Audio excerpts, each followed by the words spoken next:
Welcome to part 2 of my Nocturne tutorial, focusing this time on the mid game. We've just picked up from where we left off in the last one. I just watered top brush after we've managed to kill both Lux and Garen. And I'm making my way down mid to maybe do something against Annie, who's managed to escape pretty much all my wrath thus far. Lux is doing a bit of harassment to get a low. Unfortunately, leading the target doesn't really do anything when Annie wants to just 1v1 me. And because I miss and then misclick and actually fear Tibbers instead of Annie as well, we completely mess up that kill. Mostly my fault. It's back to the jungle at that stage just to get a little bit of quick farming on, killing some easy wraiths. And I'm making my way down bottom to see what's going on down there. I noticed that Lux has just left mid as well, so I might have to go back up and help.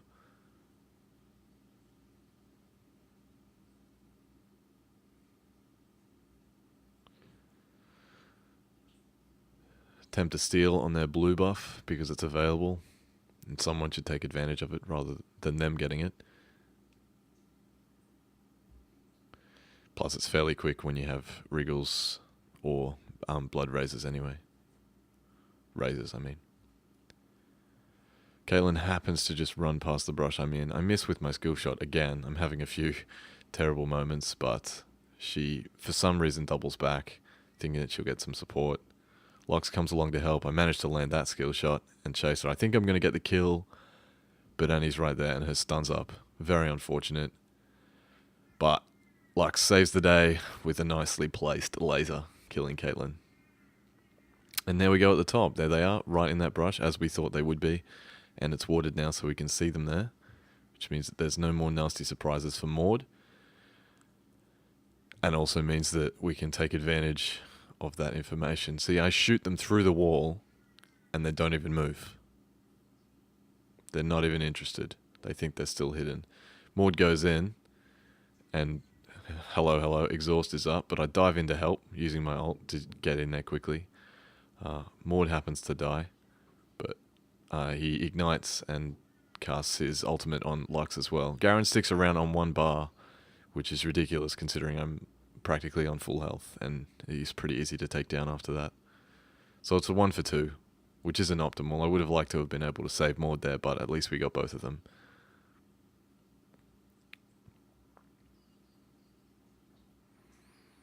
Bottom's under a lot of pressure again.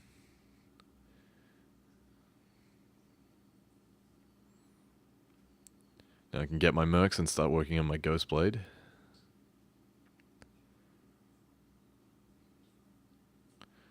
And try and get over to the bottom lane and help out the people there. Akali managed to just survive Caitlyn's ultimate there on less than 1 bar. And then comments in chat, thank God I took tank masteries. Fortunately, I get there just in time to stop Caitlyn from beating down the tower. And Lux was nearby anyway.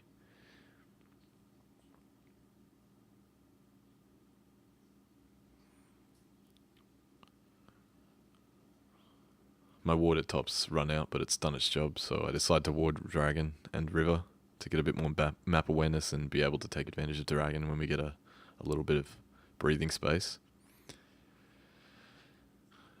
Thinking about trying again on this Annie situation, because Yi's coming from top, Lux is coming from bottom. She just runs right through Yi, so I can't hit her.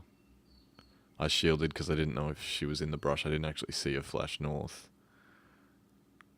I'd pretty much given up at that point. Yi keeps chasing for some reason. I try and help by shooting through the wall, but I'm just not going to be able to get down there in time. He gets a multitude of abilities cast on him. Then Maud comes in and quite correctly leads them straight to us, so I dive in at that point. Kill Garen. Chase these other two. Land a shot on Annie. Just lets me kill her. And Lux has flashed through the wall behind Baron, so we don't get to pick her up as well, but again, it's a 1 for 2. As far as I'm concerned, 1 for 2s are pretty reasonable. Now, we've just lost bottom tower, but it was fairly low anyway, so rather inevitable. And I'm going to pick up blue buff once again.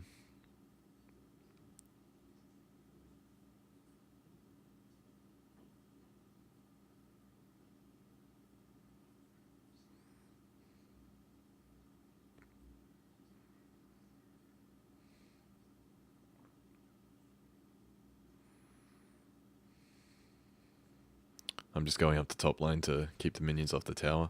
It's always good to do that and push your lane back past the river. If you just clear the minion mob that's at your tower, then they're just going to be there again very soon. You're going to have to send somebody up there again. You don't really want to be doing that if there's constant teamfight situations. You want to push that one extra lane.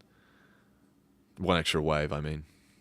Garen tries to solo me here, which is pretty funny.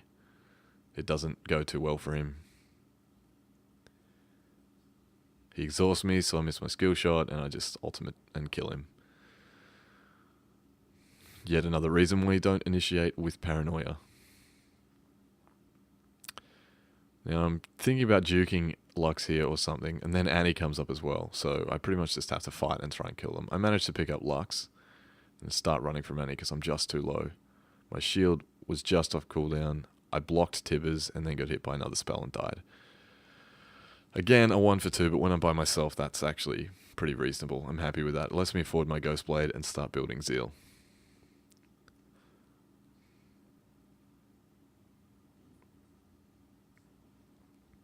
The problem is that the minions have moved back down now just because of that little onslaught, so I didn't end up achieving what I wanted to anyway. And now there's Caitlyn and Annie at top going to put pressure on that tower.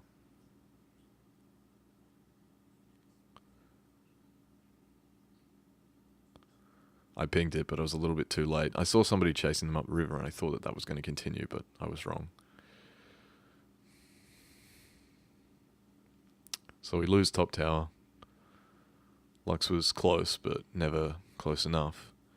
And then we start protecting the inner turret just in case they do a continued push.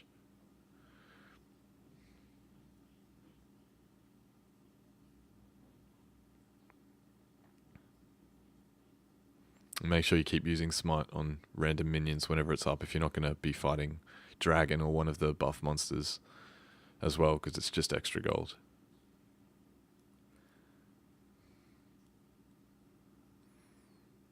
So this is me doing exactly what I said. You got to push that wave back past the river. If we just killed that one wave, we'd have to send somebody back to top tower very, very soon. I can't see anyone on the map, so I figure I'm going to get a few hits in on that tower. Because we've lost top tower, I want to weaken it to make it plausible to hit it later. And I get maybe 30% of its health off, which is pretty reasonable.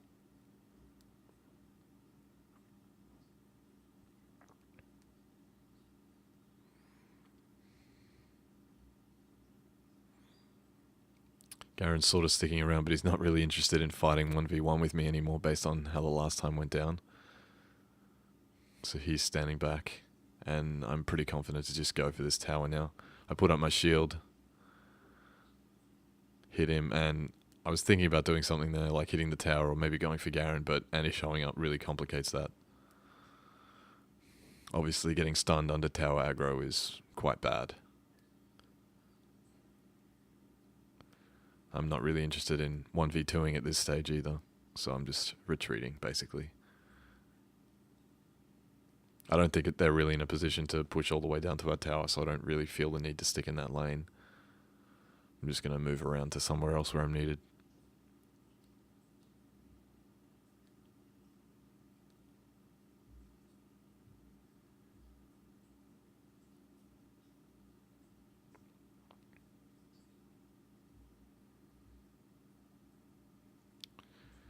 We've got a 3v2 mid on a fairly weak tower, so we're calling for backup at this point.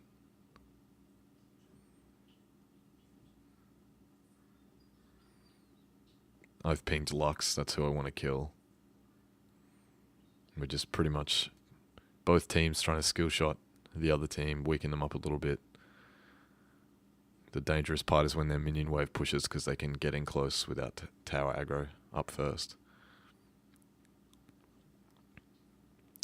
Renekton initiates on the dive. Stuff hits the fan. We managed to kill Renekton. thanks to Maud showing up in the nick of time. I die in the trade, but then we kill Caitlyn as well. And Lux. So everybody but Annie dies. Oh, and Garen, of course, but he wasn't in the lane.